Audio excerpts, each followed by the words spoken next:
Hello friends, मैं उदित। इस video में हम बात करेंगे कि अपनी लोकल होस्ट पे बनी हुई वेबसाइट को सर्वर पे कैसे अपलोड करते हैं।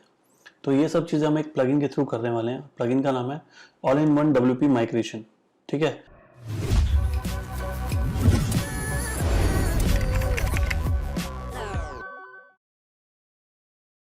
तो अभी हम चलते हैं अपने लोकल होस्ट की वेबसाइट पे। जैसे आप देख रहे हो यहाँ पे ऊपर लोकल होस्ट लिखा हुआ और ये मैंने एक टेम्पलेट इंस्टॉल किया हुआ है। इस पे सिंगल पेज टेम्पलेट है ये। तो अब हमने सबसे पहली चीज़ क्या करनी है, हमने जाना है डैशबोर्ड पे। तो डैशबोर्ड पे जाने के बाद हमने जाना है प्लगइन्स में और प्लगइन में करना है ऐड न्यू और यहाँ पे जाके सर्च करना है all in one WP migration. ठीक है, तो ये all in one WP migration आ गया। इसको इंस्टॉल कर लेते हैं। 3+ मिलियन एक्टिव इंस्टॉलेशन है, तो ठीक है, अच्छा है। प्लगइन इंस्टॉल हो गया, एक्टिवेट कर लेते हैं। ठीक है, तो ये आ गया all in one WP migration. इसको हम एक्सपोर्ट करेंगे, डाउनलोड करेंगे। ठीक है, और करेंगे फाइल में।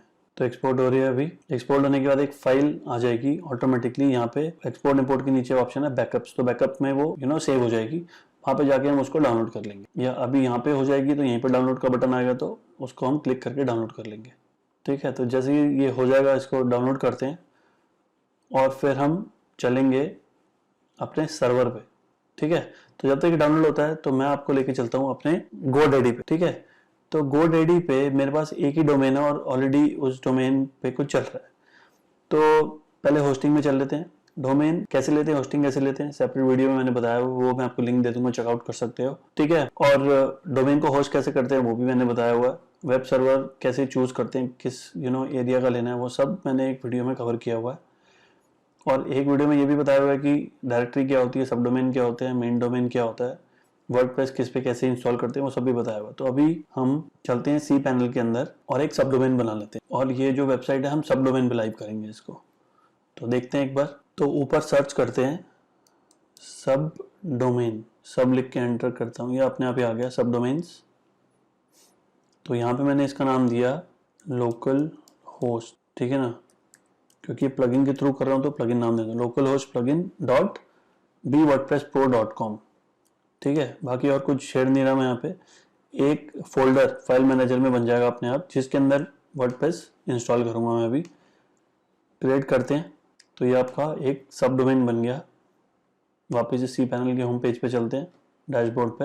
अब फाइल मैनेजर में जाके देखेंगे, उसके बाद public_html, उसके बाद आप देख रहे हो local host plugin dot bwordpresspro.com folder बन गया इधर। अब हमने अगला काम क्या करना है कि हमने वर्डप्रेस को इंस्टॉल करना है। तो हम सी पैनल में आते हैं वापस से और यहाँ पे एक ऑप्शन होगा वेब एप्लीकेशंस। ठीक है, और इसके अंदर है वर्डप्रेस, तो वर्डप्रेस पे क्लिक करते हैं। नॉर्मल जैसे वर्डप्रेस इंस्टॉल करते हैं इंस्टॉल करेंगे। इंस्टॉल दिस एप्लीकेशन, वो पूछेगा किस डोमेन पे, तो हमने सब डोमेन बनाया है।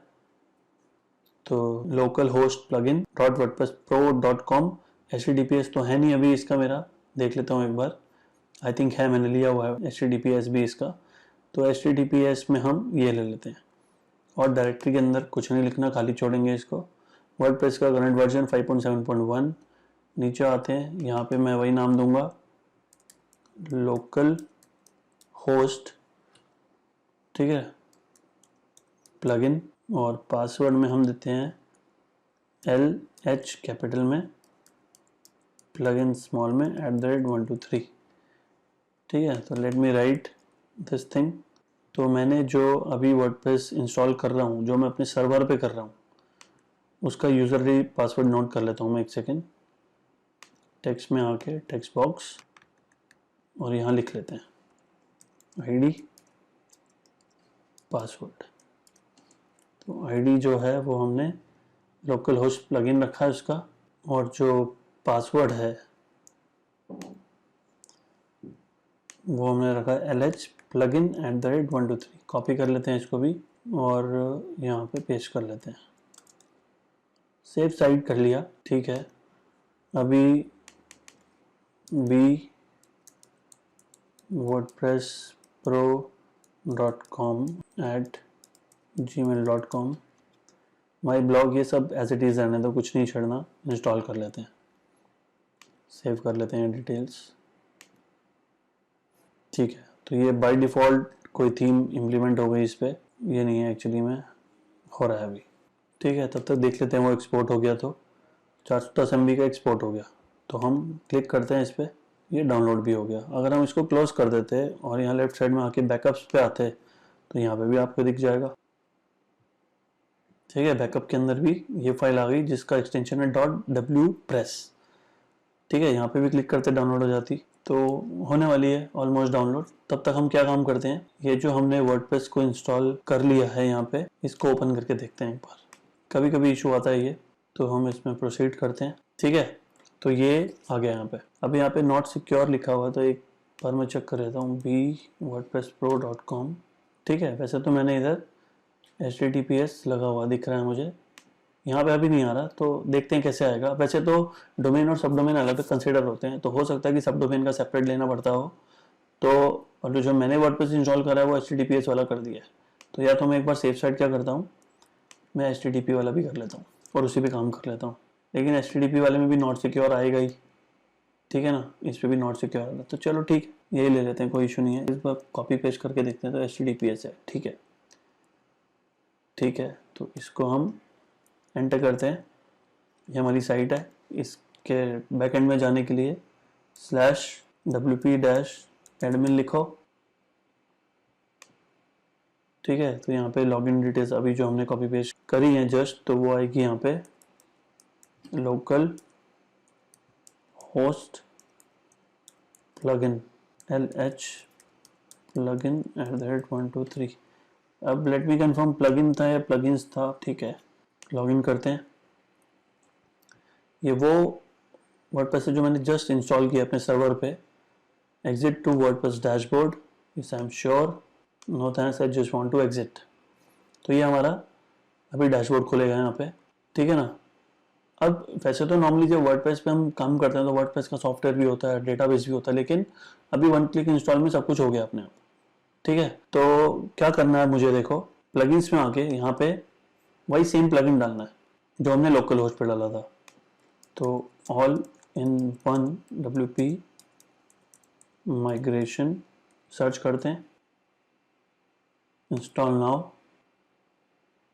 एक्टिवेट, सब काम प्लगइन अपने आप करेगा।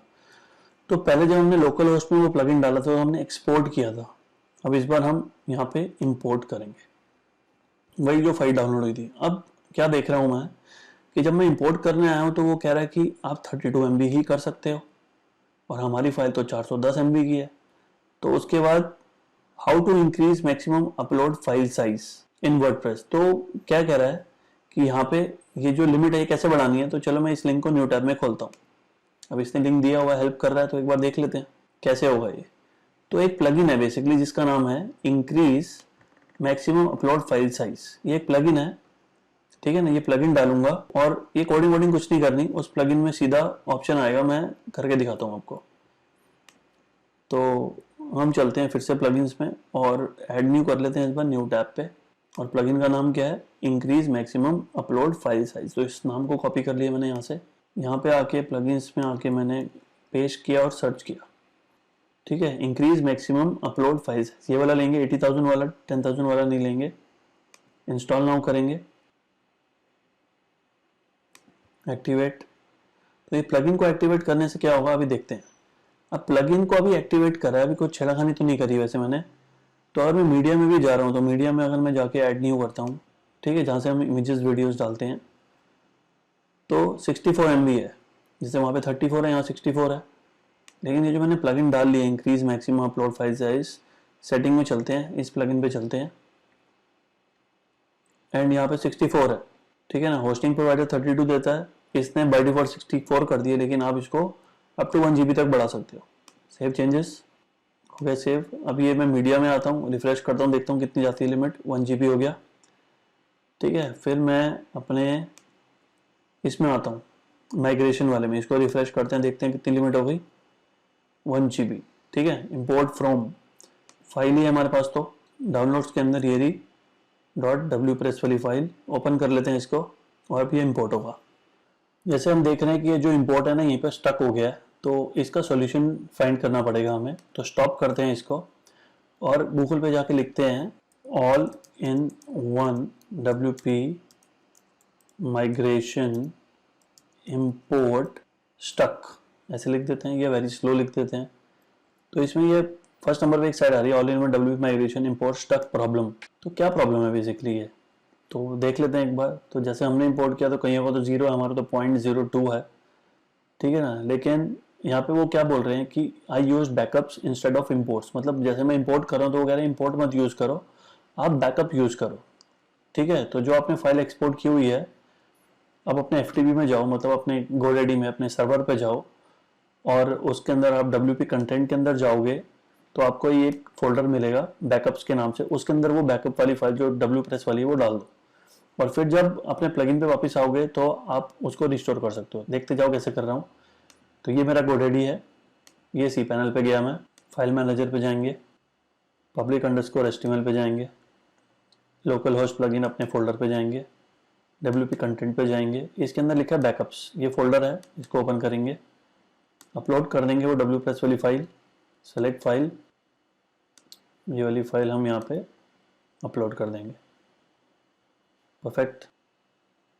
तो जब ये अपलोड हो जाएगी तो ये जो हमारा प्लगइन है इसमें एक हमारे पास जो ये थर्ड ऑप्शन है बैकअप्स, यहाँ पे आ जाएगी ये फाइल। फिर बैकअप पे आ जाएगी तो हम इसको रिस्टोर करेंगे। तो देखते हैं हो जाता है या उसमें भी कोई इशू आता है।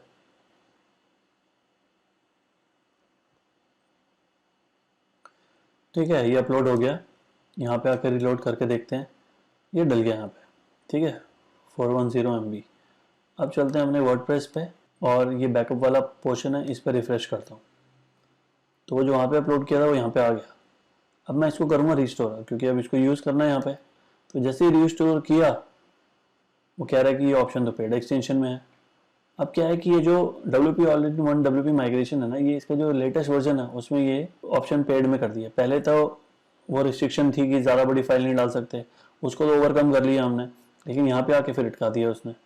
तो इसका सोल्यूशन क्या है वो भी हमने जो आर्टिकल खोला हुआ है वहाँ पे पढ़ सकते हैं, ठीक है। फिर वो कह रहा है कि आप उसको रिस्टोर करोगे, फिर ये पॉपअप आएगा, प्रोसीड करोगे और ये पूरा हो जाएगा, आप क्लोज कर दोगे, वेबसाइट हो गई। लेकिन हमारे साथ तो ऐसा हुआ नहीं, हमारे में तो क्या आ रहा है, ऐसा कुछ पॉपअप सा आ रहा है। तो वो कह रहा है कि थोड़ा पुराना वर्जन यूज़ कर लो, पुराना एज इन डाउनलोड 6.77 यूज़ करोगे तो वो काम कर जाएगा। तो ये 6.77 का लिंक इसने दिया हुआ था, तो मैंने उसको क्लिक करके डाउनलोड कर लिया। डाउनलोड करने के बाद मैं इसको डबल क्लिक करता हूँ, जिप फाइल है, एक बार अनजिप करके देख लेता हूँ इसमें है क्या। ये यही फाइनल प्लगइन है, तो इसको मैंने डबल क्लिक किया, हाँ तो यही हमारा फाइनल प्लगइन है। तो हम जब भी अपलोड करते हैं तो जिप नहीं करते हैं, तो हमें उसको अनजिप करने की ऐसा ज़रूरत नहीं थी, ये वाला हमारा प्लगइन है। तो हम क्या करने वाले हैं कि दो तरीके हैं डालने के इसको, या तो आप प्लगइन्स में जाके डाल दो, पर ऑलरेडी डला हुआ है, तो हम इसको GoDaddy के थ्रू भी डाल सकते हैं। तो GoDaddy के थ्रू कैसे, फाइल मैनेजर में आए थे, WP कंटेंट में आए थे, ठीक है, WP कंटेंट प्लगइन्स में ऑलरेडी डला हुआ, फिर भी हम इसको अपलोड कर देंगे पुराने वर्जन को। तो हमने इसको अपलोड कर दिया, वहाँ पे जिप फाइल अपलोड करेंगे तो ऑब्वियसली अनजिप भी करना पड़ेगा। हो गया, देखो रिलोड, तो ये आ गया आपका 6.77। इसको एक्सट्रैक्ट कर लो, ऐसे कर लो या राइट क्लिक करके भी एक्सट्रैक्ट आ जाता है, क्लोज, इसको रिलोड कर लिया, ठीक है। तो हो गया होगा अपने आप रिप्लेस, कोई इशू नहीं है। अब चलते हैं एक बार अपनी यहाँ पे वेबसाइट पे दोबारा, इसको रिफ्रेश करते हैं, ठीक है, फिर से इसको एक बार रिस्टोर करते हैं। देखो हो गया ना, आने दो ये वार्निंग, प्रोसीड करेंगे। तो अब वो पेड वाला पार्ट तो नहीं आया ना, पेड एक्सटेंशन, तो पुराने वाले प्लगइन डाल लिया तो रिजॉल्व हो गया। इंक्रीज स्पेस करा मैक्स अपलोड फाइल साइज, उससे एक और प्रॉब्लम रिजॉल्व हो गया। तो ये दो चीज़ें आपको छोटी छोटी करनी पड़ेंगी और इतना कन्वीनियंट हो जाएगा। आपको वेबसाइट उठा के एक सर्वर से दूसरे सर्वर पर डालनी है, लोकल से अपने सर्वर पर डालनी है, कुछ भी कर लो, कुछ भी, anything can be possible with that. Close, ठीक है, मतलब हो गया ये। तो अब इसको विजिट साइट कर लेते हैं। पहले जो बहुत बेसिक सी साइट आ रही है, अब देखते हैं कैसे आ रही है। पहले ये साइट थी मेरे लोकल होस्ट पे, लिखा हुआ ऊपर। अब ये साइट खुल रही है मेरे वेब सर्वर पे, local host plugin dot bwordpresspro.com, एकदम as it is, with all the images, with all the सारे फीचर्स आ रहे हैं, कोई भी ऐसी चीज़ नहीं है जो नहीं आ रही। ठीक है, यहाँ पे भी ये मिसिंग था तो यहाँ पे भी मिसिंग है, अगर वहाँ पे आ रहा होता तो यहाँ पे भी आता। ठीक है, तो दिस वे आप अपनी वेबसाइट को लोकल होस्ट से सर्वर पे ला सकते हो using a plugin all in one WP migration. उसका भी पुराना वर्जन यूज करोगे तो ज़्यादा बेटर रहेगा, 6.77। ठीक है ना, तो अगर आप इंटरनेट पे सर्च करोगे all in one WP migration old version, देखो ये तो हमें साइट ने लिंक दे दिया, अगर हमें चाहिए होता तो कैसे, all in one WP migration old version, ऐसे मैंने सर्च किया तो एक साइट है हमारे पास जिसका नाम है pluginarchive.com। आर्काइव की स्पेलिंग नॉर्मली CHIEVE होता है, ये CHIVE है। इसमें कोई भी प्लगइन का ना आगे पीछे के सारे वर्जन मिलते हैं, किसी और प्लगइन का भी चाहिए हो तो सर्च करो, सब मिलेगा। ठीक है ना, तो पूरा एक टेबल से बना हुआ आएगा, उसमें आपको सारे रिलीज मिलेंगे। देखो उसने मुझे बोला 6.77, तो 6.77 ले लो, 6.6 6.76 ले लो, जिस पे भी क्लिक करोगे 6.77 पे क्लिक करो।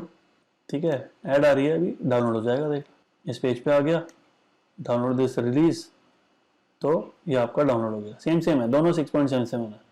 तो ये वाला वर्जन पहले से ही लेके डाल लो, और फिर वो इंक्रीज जो अपलोड वाला है उसकी तो जरूरत ही नहीं पड़ेगी अब, क्योंकि आपने तो पीछे से ही डाल दिया। ठीक है ना, तो अगर आप ये वाली चीज़ यूज़ कर लोगे तो आपको उसकी ज़रूरत ही नहीं पड़ेगी, क्योंकि आप तो गोल्डी से आके आपने वो अपलोड कर दिया और यहाँ पे तो सिर्फ आपने उसको रिस्टोर किया, तो हो जाएगा। नहीं होगा तो फिर वो तो फ्री प्लगइन है, वो तो डाल ही सकते हैं कभी भी। ठीक है ना, तो होपफुली आपको समझ में आ गया होगा। ठीक है, बहुत सिंपल से स्टेप्स हैं, एक प्लगइन है जो सारा काम कर देगा, एक ही प्लगइन है, बाकी थोड़ा सा अपना GoDaddy का भी थोड़ा सा रोल है, वहाँ पे आपको बस सर एक बार जाके फाइल अपलोड करनी है। फाइल अपलोड करने के बाद आप यहाँ पे आके रिस्टोर करोगे बस। ठीक है, पॉपअप आएगा, प्रोसीड करोगे, फिर आएगा क्लोज करोगे, काम खत्म। अब यहाँ पे मेन चीज़, अब ये जो साइट हमने बना दी, WP एडमिन पे गए, ठीक है, यूजर ID पासवर्ड क्या डालेंगे यहाँ पे, कुछ तो आ नहीं रहा ऑटोमेटिकली। ठीक है, तो वही डालेंगे जो लोकल होस्ट का डाला हुआ है। लोकल होस्ट का क्या डाला हुआ है वो भी देखना पड़ेगा एक बार। ठीक है, WP मैम 123 ऐसे कुछ डाला हुआ है, तो यहीं से एक बार ले लेता हूँ, क्योंकि इसी को मैंने वहाँ पे अपलोड किया है ना, तो ID पासवर्ड भी यही वाला चलेगा, WP मैम 123, और पासवर्ड क्या है WPMAM@123। तो देखें एक बार ज़रा, WPMAMP@123 होता है या नहीं, क्यों नहीं होगा। तो वही वाला आपका ID पासवर्ड होगा जो आपका पहले यूज़ हो रहा था। तो जिस पे आपने अपनी वेबसाइट को लोकल होस्ट से उठा के सर्वर पे अपलोड कर दिया। ठीक है, तो इस वीडियो में इतनी बात कर लेते हैं। See you in the next video, thank you.